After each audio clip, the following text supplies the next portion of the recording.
விஜய் மாமா அவர்களுக்கு அடம்பிடிச்சு ஓட்டு வாங்கி கொடுங்கன்னு சொல்லி குழந்தைகளை ஒரு ஓட்டு பொறுக்கும் கருவியா யூஸ் பண்ணி இருக்காரு. நீங்க டிவி கேக்கு தான் ஓட்டு போடணும், இல்லாட்டி நான் சாப்பிட மாட்டேன், தூங்க மாட்டேன், படிக்க மாட்டேன் அப்படின்னு சொல்லி அடம்பிடிச்சு என்னை வற்புறுத்தி டிவி கேக்கு ஓட்டு போட சொல்றான். என் பையன் வற்புறுத்துறாங்க. நான் அவங்ககிட்ட பொய் சொல்லி இருக்கேன், நான் டிவி கேக்கு தான் போட்டேன்னு பொய் சொல்லி இருக்கேன். அப்படி சொல்லனால என் வீட்டுல பிரச்சனை இல்லாம போகுது. இந்த மாதிரி எவ்வளவு பேர் மன அழுத்தத்துக்கு ஆளாயிருக்காங்க, எத்தனை பெற்றோர்கள் மன அழுத்தத்துக்கு ஆளாயிருக்காங்கன்றது புரியுது.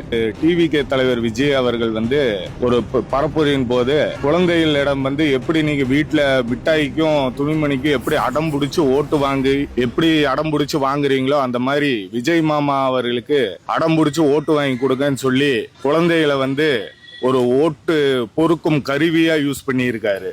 இதனால என் வீட்டுல என் குழந்தை ஓட்டு போட போகும்போது நீங்க டிவி கேக்கு தான் ஓட்டு போடணும், இல்லாட்டி நான் சாப்பிட மாட்டேன், தூங்க மாட்டேன், படிக்க மாட்டேன் அப்படின்னு சொல்லி அடம்பிடிச்சு என்னை வற்புறுத்தி டிவி கேக்கு ஓட்டு போட சொல்றான் என் பையன். இதை சமாதானப்படுத்துறதுக்கு எனக்கு பெரிய விஷயமா போச்சு. இதே மாதிரி மக்கள் கிட்ட எவ்வளோ குழந்தைகள் இப்படி சொல்லி விஜய்க்கு ஓட்டு போட சொல்லி இருக்காருன்றது மக்களுக்கு தெரியும் நல்லாவே.